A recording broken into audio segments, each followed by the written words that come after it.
Over the last 2 years, Pride Toronto has been working diligently with the Toronto Police Service to attempt to not only work through the issues that were raised not only at our 2016 parade, but through our conversations with our community and our subsequent AGM.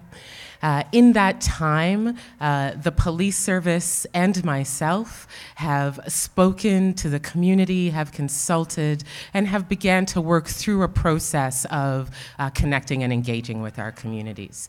The result of that has been our board, Pride Toronto's board of directors, then took the decision that we would permit the police to contribute, to participate in our parade. They have yet to apply, but we are encouraging an application on the basis that it would obviously go through the process all of our organizations go through when applying to participate in our parade. But what we wanted to ensure is that we prioritize the work that we're doing together to find solutions to the issues that were raised, and we work in partnership by not only opening up an opportunity for the police to apply and participate in our parade, but continue ongoing work within our communities in order to progress some of the issues that you have heard raised over the last 2 years. Let me say how happy I am, and I'll say a few words. Marching in uniform in the Pride Parade is an important event, not just to show our support for the LGBTQ plus communities, but also to the proud members of the Toronto Police Service that are within the LGBTQ plus community. And so it really means a lot to us as an organization and also as a community as a whole. And we've always said that the parade doesn't necessarily define our relationship, but it has been a point. And I'm so looking forward to working with the executive, and I want to personally thank the executive. Olivia, thank you so much for all the hard work. Standing in front of the camera really, truly doesn't represent the tremendous amount of work that is being had over the past couple of years, admitting that there has been strains within the community and the Toronto Police relationship. It is something that we have always considered to be something serious that we needed to figure out how to move forward. If we're not going to get policing proper unless we establish relationships, it's a key and important factor when we talk about modernizing. And I want to personally thank Deputy Barb McLean and Constable Danielle Batteneau for having a tremendous amount of meetings on a regular basis. And the key part was the ability of being open, of listening, of being receptive, listening to conversations, not necessarily easy conversations, very candid conversations if we're going to get it right. And that was something that was done, and I want to thank them personally, as well as all of the other things that we've put in place, whether it be the neighborhood officer programs or any of the other things. This is just a start to a much longer journey.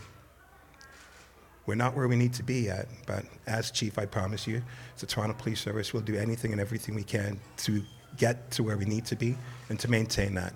I want to thank City Hall for its help and participation as well. Thank you, Mayor Tory. Collectively, we could not have got it done unless we had all entities receptive to wanting to work together. It's a sign of what Toronto is all about, and I want to thank everybody, including the community, for this opportunity. I believe that today is a very important day for the city, and I want to say thank you first to Pride Executive Director Olivia Nuamah and to Chief Mark Saunders for being here today and for all the effort that they and their associates have put into making sure that today was a day of a very positive announcement. Olivia, you have helped to steer Pride through such an important part of its history, a difficult part of its history, but I think in some respects a necessary part of its history, and you've done it admirably, and I know that Pride will be in good hands as long as you have that responsibility. And the chief and his command, in particular Barb and Danielle, I know have been involved in lengthy meetings. There were times when people questioned whether there were in fact meetings taking place, but I know, because I was inquiring and trying to be helpful wherever I could, that there were constant discussions going on, really with a view to getting us to today, where we could be back announcing the next step in the ongoing relationship between Pride and the Toronto Police. And that's really what it's about. It's an ongoing relationship that evolves.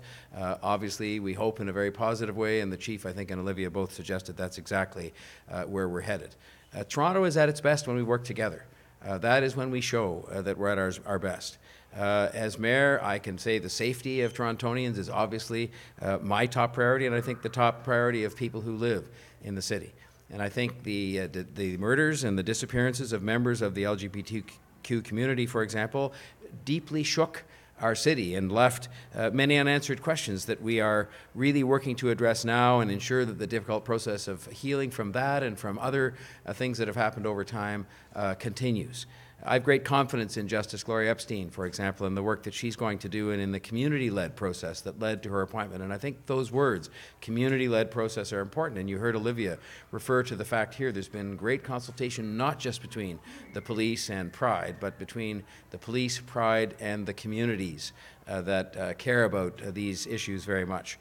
I've always believed that the process that's underway now will begin to unanswer some of the questions that have to be answered and begin to heal. And there are many things that need to be done in that regard, because the trust and the partnership of all of our residents with our police service is something that is fundamental to the ability of the police to do their job, but also to having the kind of healthy, respectful community that we want to have here in the City of Toronto and that we have enjoyed much of the time in the past. Last year, Pride asked the police to withdraw their application to participate in the Pride Parade, and the chief listened to that request. The chief listened to that request, and I think that was something very important too in terms of the mutual respect between Pride and the police. That's what good leaders do. They listen and they address issues in a way that reflects that listening. And since then, the police have worked with Pride and with the communities to focus on the objective of unity and restored trust and confidence. And we still have some distance to go, but I think I can say with confidence from all of my knowledge, whether it's the Epstein process or all of the other discussions that are going on, that that process of building up confidence and building up trust is well underway.